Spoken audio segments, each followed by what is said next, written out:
সকলকে শুভেচ্ছা। আশা করি সবাই ভালো আছো, আমিও ভালো আছি। প্রত্যেক মানুষই তার জীবনকে খুব ভালোবাসে এবং তার জীবন তার কাছে মহামূল্যবান। তাহলে চলো আজকে আমরা জীবন সঙ্গীত কবিতাটি পড়ি। জীবন সঙ্গীত কবিতাটি লিখেছেন কে? জীবন সঙ্গীত কবিতা লিখেছেন হেমচন্দ্র বন্দ্যোপাধ্যায়। হেমচন্দ্র বন্দ্যোপাধ্যায় 1838 খ্রিস্টাব্দের 17ই এপ্রিল হুগলি জেলার গুলিটার রাজবল্লভঘাট গ্রামে জন্মগ্রহণ করেন। তার পিতা কৈলাসচন্দ্র বন্দ্যোপাধ্যায়। হেমচন্দ্র বন্দ্যোপাধ্যায় খিদিরপুর বাংলা স্কুলে পড়াশোনা চলাকালে অর্থনৈতিক কারণে তার পড়াশোনা একটু সমস্যা হয়ে যায় বা বন্ধ হয়ে যায়। তারপরে ফলে তার কি হয়, পড়াশোনা বন্ধ হয়ে গেলে তারপরে তিনি কলকাতার কলেজের সংস্কৃত কলেজের অধ্যক্ষ প্রসন্ন কুমার সর্বাধিকারী নামে একজন অধ্যক্ষের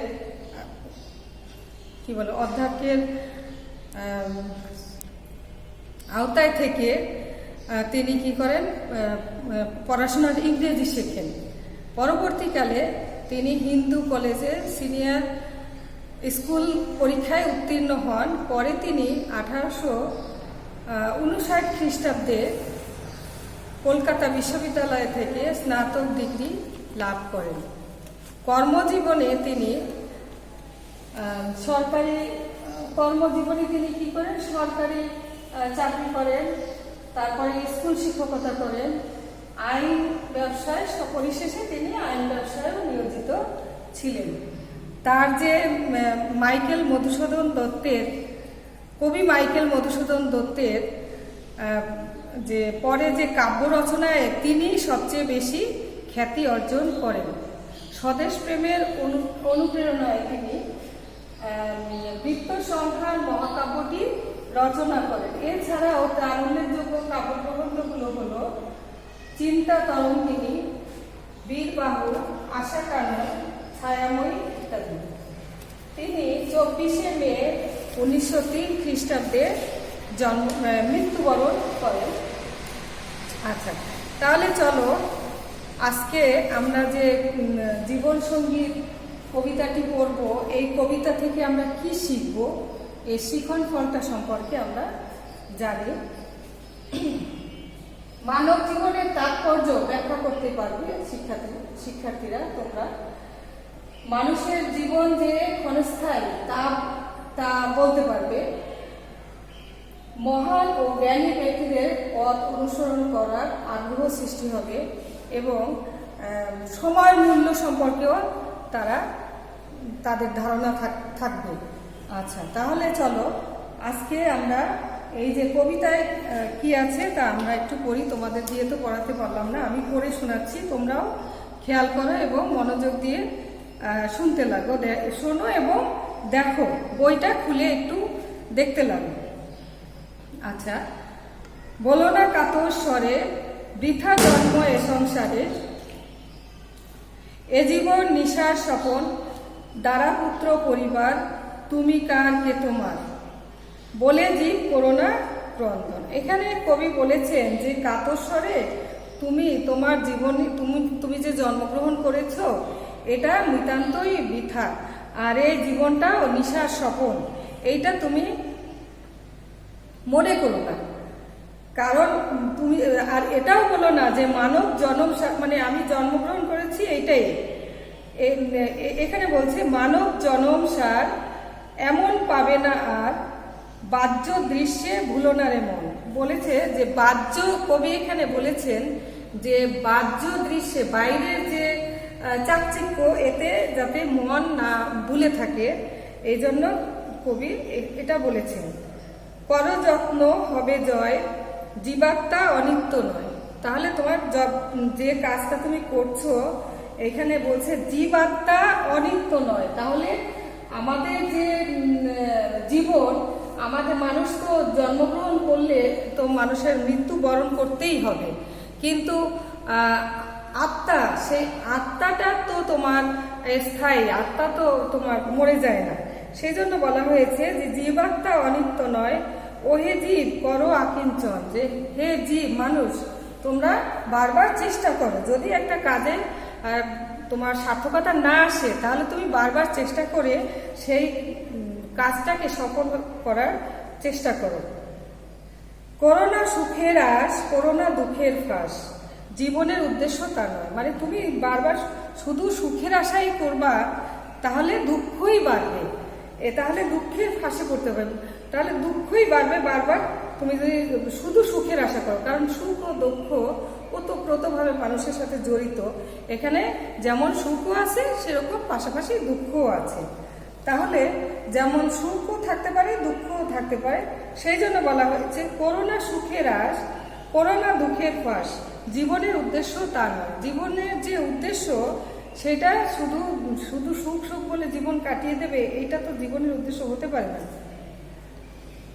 সংসারে সংসারী সাজ, সংসারে সংসারী সাজ, করো নিত্য নিজ কাজ, ভবের উন্নতি যাতে হয়। তার মানে তোমার সংসারে যে সংসার মানে এই জগৎ সংসার, নিজের পরিবার পরিজন, সেই সময় মানে সংসারে তুমি যেখানেই থাকো সেই সংসারী সাজে তোমার সেই সংসারী বা সেই পরিবেশের, যে পরিবেশে তুমি থাকছো সেই পরিবেশের রূপ ধারণ করেই তোমার সেই পরিবেশের সাথে মিশে কাজ করতে হবে। সেভাবে তোমার যেটা প্রতিদিনের যেটা কাজ, তোমার যেটা কাজ সেটা তোমাকে করেই যেতে হবে। তাহলে কি হবে, ভবের উন্নতি যাতে হয়। তাহলে কি হবে, নিজের কাজ করলাম এবং এর সাথে সাথে আমি বাইরের কাজও দিয়ে একটা ভালো কাজ করলাম, তাহলে কি হবে, এতে পৃথিবীর উন্নতিই হবে, দেশের উন্নতি হবে। তা এরপরে দেখো, দিন যায় ক্ষণ যায়, সময় কাহারও নয়, বেগে ধায় নাহি রহে স্থির। সময়টা মানুষের, সময় কিন্তু নদীর স্রোত এবং সময়, এটা আমরা জানি যে কারোর জন্য অপেক্ষা করে না, সে তার গতিতেই চলে। তাহলে আমরা যদি আমাদের প্রতিদিনের কাজ বা নিজের যে দায়িত্ব, এই দায়িত্ব থেকে সরে যাই তাহলে ওটা থেমেই থাকবে, কিন্তু সময়টা চলে যাবে। তাহলে সময়টা যেহেতু চলে যাচ্ছে সেহেতু আমাদের সময়ের কাজটাও সময় করে ফেলতে হবে। সহায়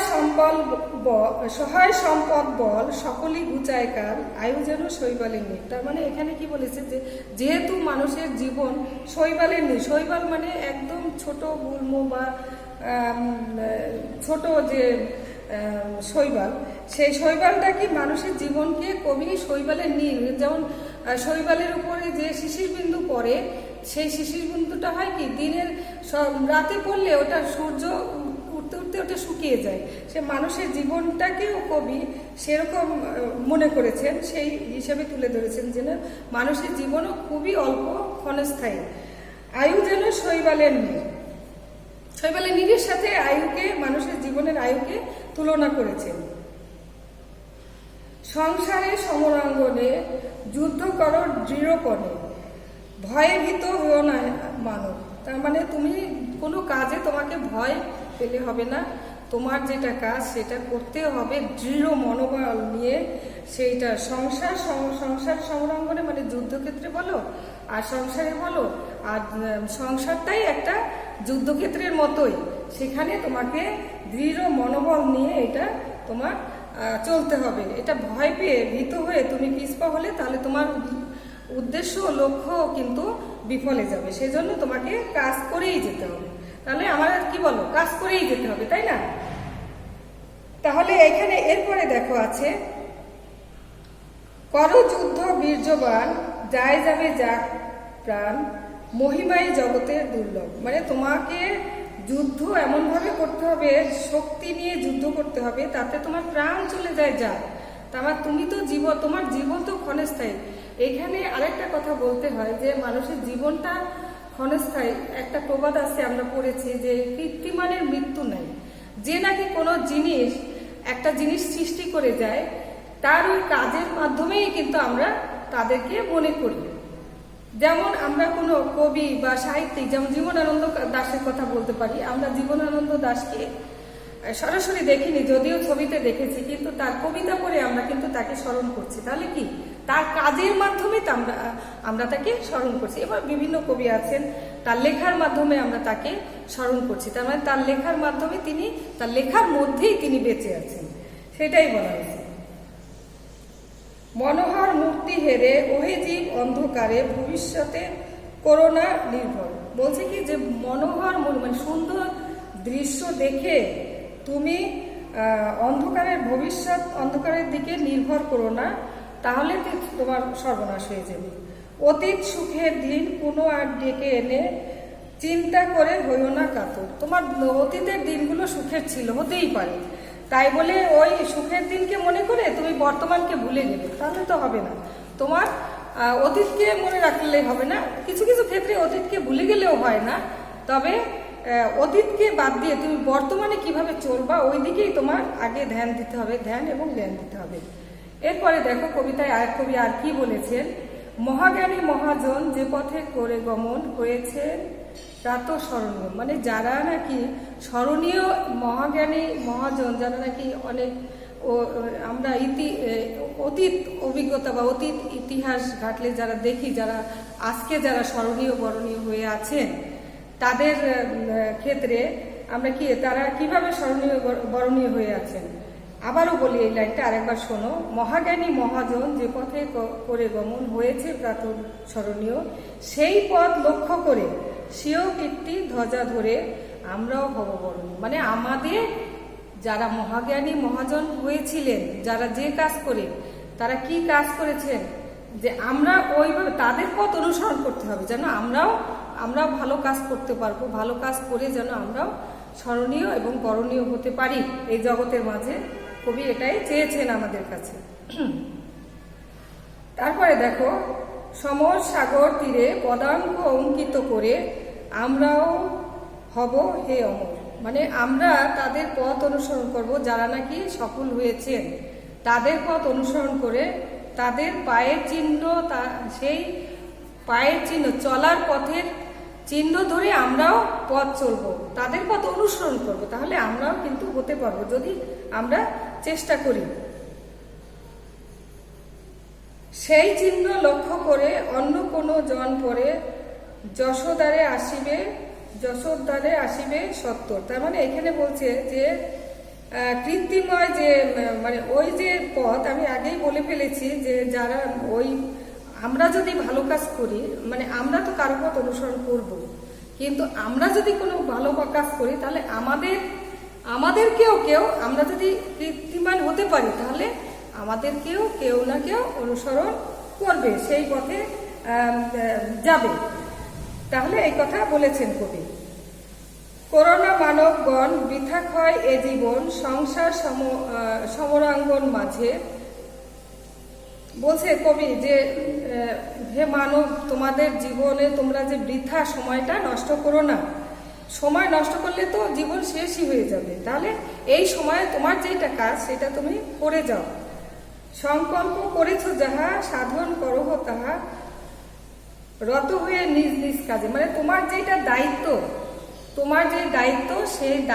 সেই স্থানে দাঁড়িয়ে তোমার দায়িত্বটা তুমি সঠিকভাবে পালন করো। তুমি নিজের জীবন যে তোমার ব্যর্থ, তুমি কিছু নয়, তা নয়।